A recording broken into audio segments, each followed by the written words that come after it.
Hi, this is a very early look at the the Chosen Core Rulebook draft. This is version 0.1. This is as bare bones as you can get. There is no organization to this document, there are a lot of errors, there are a lot of placeholder areas, so this is not a review, this is just a taste of things to come. When the rulebook is finally released, I'm going to bring out a proper review. But this is just going to be a video telling you of all of the cool things that are coming up with the the Chosen role-playing game. Now, let's take a look at some of the character sheets that are going to be included with the Quickstart, if I'm not mistaken. These are pre-generated characters. Now here you have an early draft of the character sheet, and now we have the pre-generated character sheets. I like it how all of these characters are related directly to the different families of the the Chosen, and that will be explained later on in this review. I also recommend that you check out my review of the Quick Start guide if you haven't seen it already. It will give you additional information to what the Chosen is all about. I recommend that you watch it before this video, but it's not that necessary to understand the content of this video. Now, these different families are representative of different aspects of the war against the Anunnaki, which are the antagonists in the Chosen. So these pre-generated characters are going to be able to tackle different situations in the introductory adventure. Now let's talk about what we have so far of the content in the core rulebook. Just take a look at some of these images. As you can see, there is a lot of work to be done, but we are starting to get a better idea of the conflict that is going to happen in the the Chosen role-playing game. We still have that division of the Ether, the Lost Lands, and Erebus. The Ether is our dimension. You could consider it the physical dimension or the normal dimension. And the Lost Lands are basically those places that lie between the Ether and Erebus. And Erebus is the land of the Anunnaki. It seems to be somewhat of a hellish place, slightly Lovecraftian or Clive Barkerian perhaps. It's a place of darkness where life as we know it does not exist. And one really interesting thing about the Anunnaki, these strange creatures of Erebus, is that they consider humans to be the aberrations or some evil that should be exterminated, while humans, they want to keep on living. They want to keep on with civilization and moving forward. They are in favor of life, but the ones in Erebus, they want to destroy all of that. So it's a battle between the chosen families that fight against the Anunnaki and even some clans that live within the Lost Lands. It wouldn't surprise me if in the future they would release a source book focusing on the Lost Lands, because they seem to be quite vast, and maybe you can create characters belonging to different clans and tribes within the Lost Lands, because humans in the Lost Lands seem to have been drawn there in some way. The Anunnaki cannot exist normally in our physical world in Ether. They jump through portals, snatch away people from there, from our universe of Ether, and they usually take them to the Lost Lands, and if possible they carry them to the land of the Anunnaki, the Erebus. Usually they either eat or enslave humans. So many people in the Lost Lands, maybe I didn't get that quite clearly because there is still a lot to organize and add in the background of the story, but it seems that the people that live in the Lost Lands, they are humans that were stranded there and they started to live in the Lost Lands. You will see how Ether, the Lost Lands, and Erebus have some sorts of interactions, some ways in which they communicate and travel through different places. And as we can see from the background in this book, it started from very early on. Perhaps the greater awareness came during Renaissance times. During the Renaissance, some humans known as the Chosen were able to perceive these beasts, these Anunnaki, and started to realize that the disappearances of different people throughout the ages was the fault of the Anunnaki. So they start to build a resistance. Most of the action seems to be happening in Harbor City. Harbor City seems to be a hotspot for these portals that open, that the Anunnaki use to go into our world and capture humans. So you will see how the first families started to deal with this threat. It was not easy. Many family members who would eventually become the patriarchs or the founders of the different families that protect the world, at first some of them, they did not believe in these creatures. Some of them had a first-hand experience, so it wasn't easy to get the other members in the family to trust those that witnessed the threat of the Anunnaki. But soon enough, they started to develop processes, technologies, ways in which they could fight the Anunnaki. Alliances were forged so that the Anunnaki could not get so easily into our world. It was a constant struggle to push them back towards Erebus, while at the same time trying to cooperate with those humans that were stranded and made the Lost Lands their new home.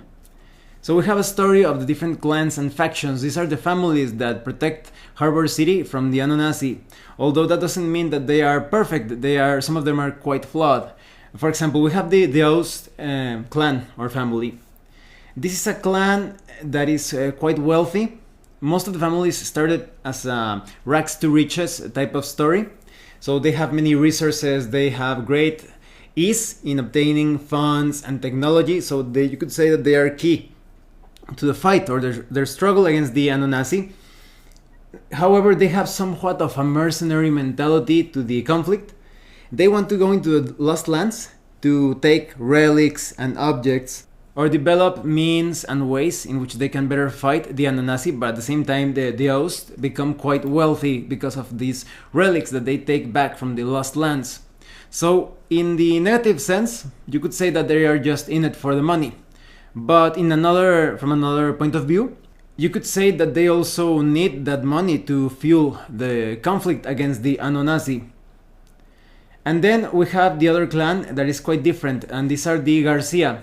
Now here they do not handle an accent in the I of Garcia and the E of Jose. So maybe some would pronounce it as Garcia and Jose Garcia, but I think it would sound more authentic if they added an accent in the I of Garcia and the E of Jose. So they still have, for example, Jose Garcia was the first in the clan to operate a haulage business, and he got dragged into the Lost Lands. And the Garcia are a clan of warriors. They immediately responded with violence against the Anunnaki. So the Garcia, almost immediately, because they saw firsthand the threat of the Anunnaki, they became allies of the Ost, and they are some of the warriors, some of the best warriors in the clans. They are specialists in using firearms. So this clan could be considered the most stalwart and trustworthy in the front lines. And then we have the story of the Rostov. The funny thing about the Rostov family is that they were information gatherers. They were all about intelligence, strategies, tactics, research, and they weren't chosen at the beginning. They found out about the conflict when they investigated some suspicious things about the Ost family. But then they realized the nature of the threat and they became allies with the other Chosen, and eventually they became Chosen themselves. So the Rostov are the ones who are planning, gathering information, usually representing the brains of the operation. And then we have the Nakamura.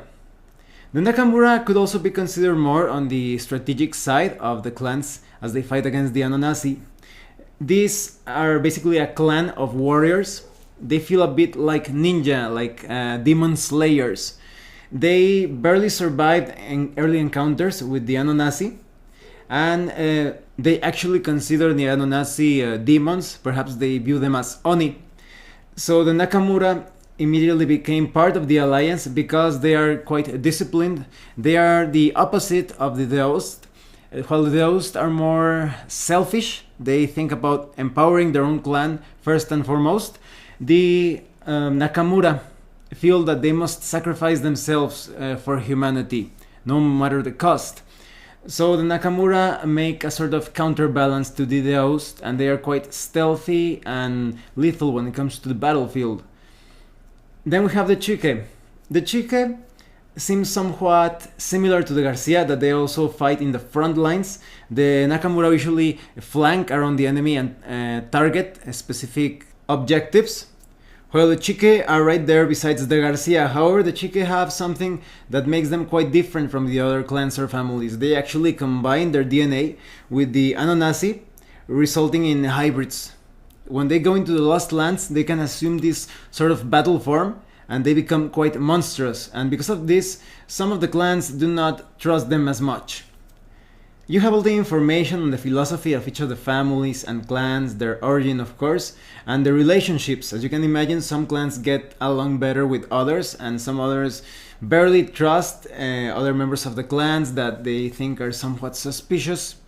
Then we have some information on the different enemies, the Ananasi. There are different types, like the Hunters. They are the first to appear in the story, and they capture humans and take them to the Lost Lands. You also have the Keepers, that they work and eat humans in the Lost Land. You also have the Wardens. They try to keep humans away from Erebus. They are the guardians of Erebus when the humans are carrying out assaults against their home. Then we have the Untouched. So these are Ananasi who don't fight initially, because they think that humans are tainted. We have just a bit of information, usually just a few lines, of how these beasts are going to be introduced in the timeline and what exactly is their role in Erebus. It says here that they attack with brutality in a religious frenzy. In this early draft, we have some paragraphs with information on different subsections of Aether, the Lost Lands, Erebus. And we have a lot of information, at least at this early stage. It's a really good sign. It means that it's going to be further polished or developed as the Era the Chosen role-playing game plotline goes further. We have information on Harbor City. So Harbor City, it started as a very rough around the edges trade center. In the Renaissance, many ships were using it as a hub for commerce and trading in general. And then the portals started to open up. You can see how each adventure or campaign, depending on the era, is going to be significantly different when comparing it to other periods in the past or in the future. Because in the Renaissance era, it's going to be a lot more difficult to fight against the Ananasi. You have somewhat low technology, at least when compared to current times. So characters will have to rely a lot on their physical capabilities and their natural wits, their cunning. So it's probably going to be one of the most dangerous situations against the Ananasi, this particular period of the story. And then we have the Gaslight era. This isn't going to be too much of a steampunk affair. There are some things that could be considered weird science, but for example, the Ost, because they obtained many things from the Lost Lands, they actually discovered science and technological advancements and achievements based on the technology that they salvaged from that place. And when it comes to modern times, humans have advanced a lot in the technological weaponry that they can use against the Ananasi. Some of it has been obtained from some alien sources. So it's going to be quite interesting how this is going to play into the story. And what are those alien sources of technology? Are they related to the Ananasi, or is it something else entirely?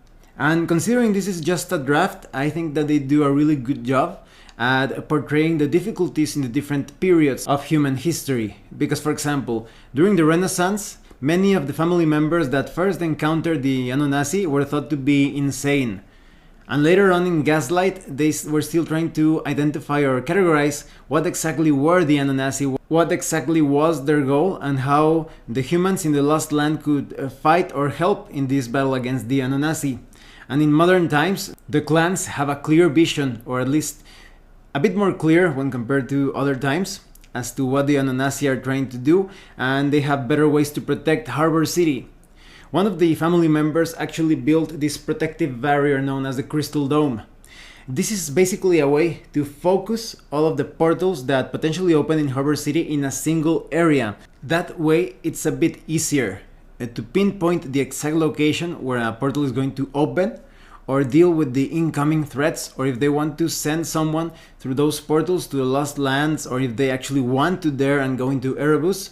this particular zone that has been marked by the crystal dome is always available as long as you are careful, but this doesn't mean that other portals won't open around Harbor City. This just means that there is a higher chance or probability of portals opening in this controlled area. In this early draft, we also have some stories featuring how the clans sometimes even come close to having conflicts against each other because of misunderstandings or potential treachery. As you can see that it's not going to be easy to get along as humanity is standing strong against the Anunnaki.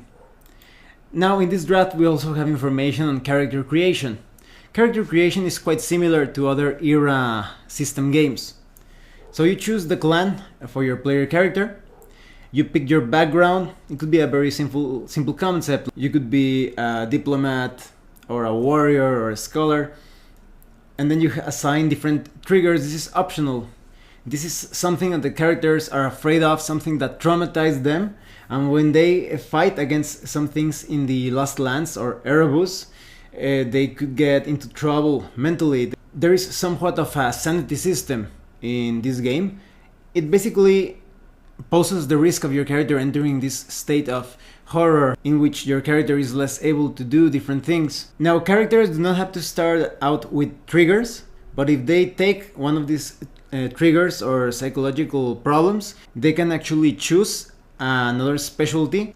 Maybe it's a specific talent that your character developed in a way to cope with some psychological problems or issues.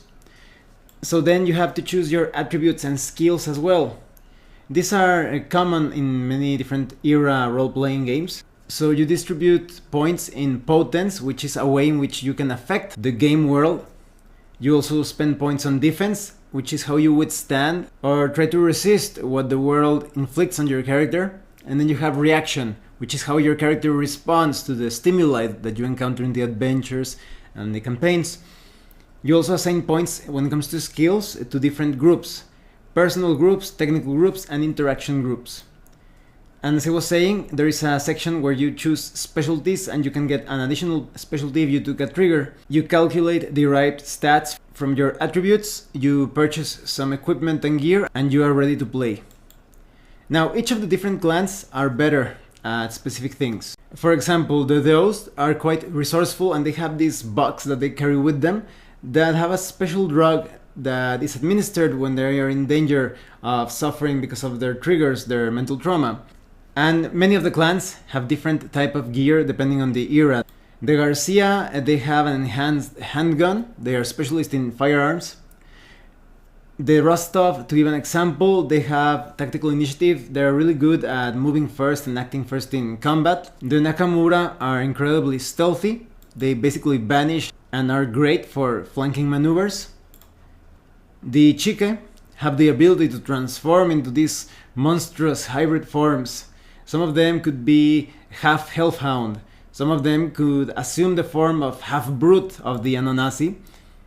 Some of the clans really don't trust them because of this. And I'm only giving you a few examples of the different things that the families will get through the different ages or eras. We have some examples and information when it comes to, for example, background. You have Indebted, Dream Come True, Never Wanted This. So these are just character concepts that could play out in the different adventures and campaigns. When it comes to quirks, maybe your character is quite aggressive or cold as ice or cowardly, or actually is a loner. When it comes to appearance, you have some details as to how your character should look like considering the context. Then we have information on the terror and triggers. This is basically something that happened to your character in the past. Maybe a monster that crawls up walls and ceilings attacked you, so now your character could paralyze or shut down when he encounters a similar situation. Or maybe you were attacked by a burrowing beast, and now every time you fight some sort of monstrous worm or burrower or something, you get traumatized with that, or there is a risk of becoming paralyzed by your mental problems. So this has to do with that. We have information on the different attributes. For example, in the category of potence, we have strength, intelligence, charisma. In defense, we have stamina and willpower. In reaction, we have dexterity, wits, and luck. In skills, when it comes to personal skills, we have brawl, investigation, larceny, stealth. When it comes to technical skills, we have construction, engineering. When it comes to interaction skills, we have commercial, intimidation, instruction, and these are just a few examples. When it comes to specialties, this is just a way to boost any task that you are doing related to a particular specialty. So maybe you are a bar fight veteran, or maybe you are really good in blind fighting, or maybe calling shots, or maybe you have sticky fingers, or maybe you are really good at recovery, that is in survival situations. So all of this means that you're going to be more effective or efficient, depending on the case, at these different tasks related to the specialties. You even have some clan-specific specialties, because for example, the Garcia clan has the Adrenaline Rush as a specialty. The Rostov clan are quite thorough, so they're really good at searching in and out of combat. The Nakamura clan actually has tempered blades that are specific to kill an Onasi, and so forth. You also have information on how to level up. This game doesn't have a hard system on how to reward your players. It's up to the type of adventure and campaign that you are running, the objectives that are being accomplished or reached. It's all about that. The section detailing weapons, gear, and equipment is pretty blank. You only have a few examples of the types of weapons that we're going to get based on the period. So maybe you will use bolas or bow and arrow. There are also cudgels, rifles. There are also swords, axes, shields, flash grenades, automatic rifles later on, howitzers, shotguns, smoke grenades, assault rifles, flamethrowers, mines, plastic explosives, rocket launchers, explosive arrows, rubber bullets, different types of armor, equipment such as bandages, climbing equipment, tents, torches, chemical kits, binoculars, flares, oxygen masks, different types of drugs and stimulants. Then we have a few details concerning the bestiary or the standard bestiary of the core rulebook. You have Anonasi such as the ethereals that basically possess humans and control them. You have other Anonasi such as the fallen that seduce humans and destroy them eventually. We also have some other things that are quite weird, like the Kappa Vuk. They look a bit like spiders. We also have brutes and Utzeni that they look like flying, some sort of flying octopus of sorts. Very little information about them at this moment. You also have hellhounds, horses. I hope they get another name, or maybe that's the funny thing about it, that they look somewhat alien and they are still called horses. You have mammoths. You have swarms, worms, and then we have information on the rule set itself. This is what you would expect of the standard era system. The era RPG system is a success counting system. You have a dice pool consisting of 10-sided dice. You roll them and try to get as many successes as possible.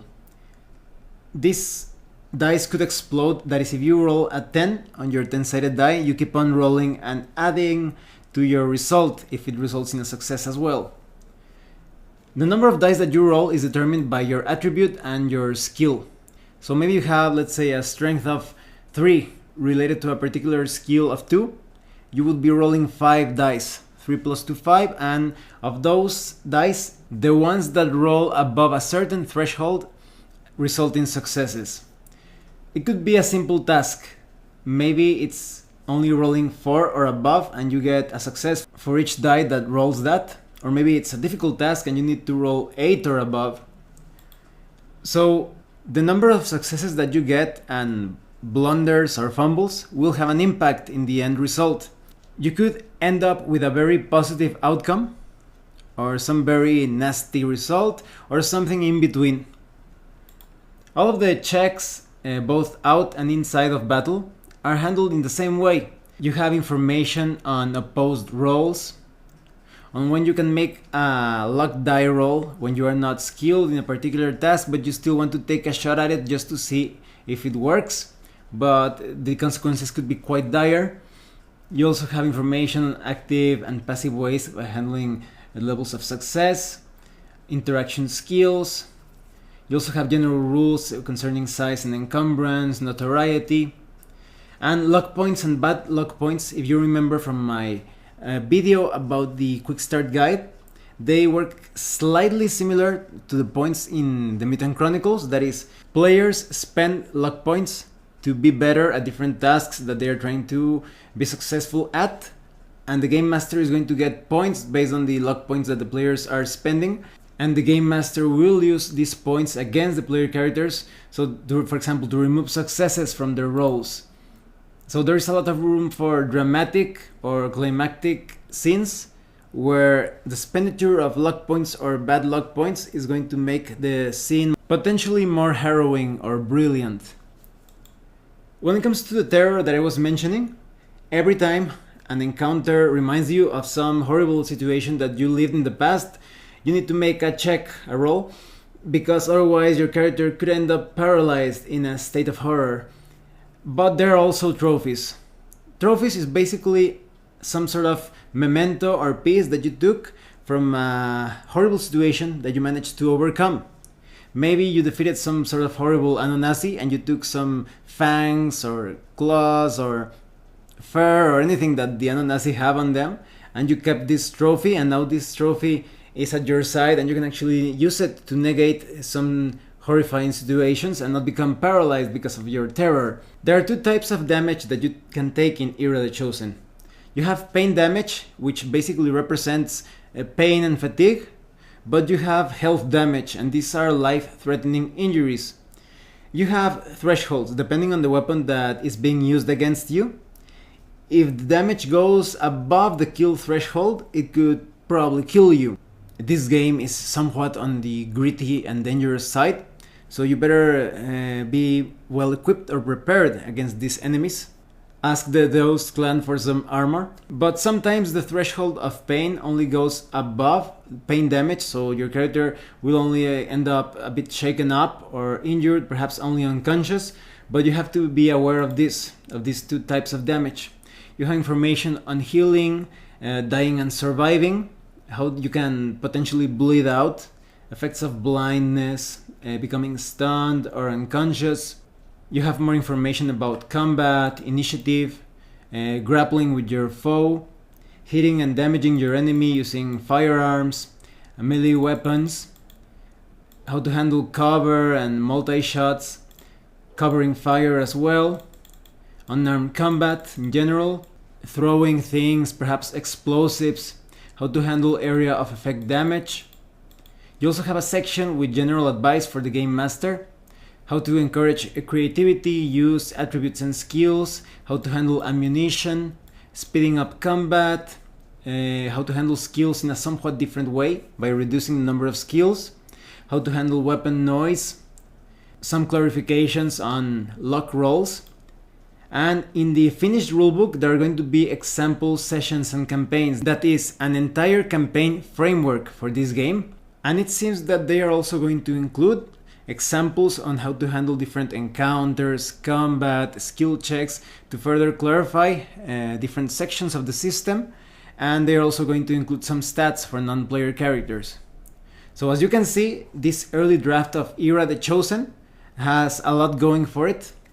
It's well planned, considering it's still disorganized and there are a lot of things, a lot of information that is yet to be communicated to us, but it's looking pretty good. I'm still, as I mentioned from my Quickstart guide video, I'm still getting a very strong Hunter the Reckoning, Werewolf the Apocalypse vibe from Era the Chosen. It also feels quite Lovecraftian and with a bit of Turok probably. The Lost Lands remind me a bit of Turok, not so much in the sense of that there are also dinosaurs and aliens, but the threat of the Anunnaki seems to be very strong there. You have these strange creatures that are not very kind towards humans, and we still do not know how other external threats, on how things in the both Ether, the Lost Lands and the Erebus would come up and perhaps introduce themselves into this conflict, adding complexity to the whole ordeal. So when this core rulebook finally comes out, I will bring out a proper review, but I hope that you enjoyed this sneak peek at the Era the Chosen Core Rulebook early draft. If you have any comments or questions, please let me know. Remember to check out the links in the description below. The Kickstarter is still ongoing. Once again, thanks and see you later.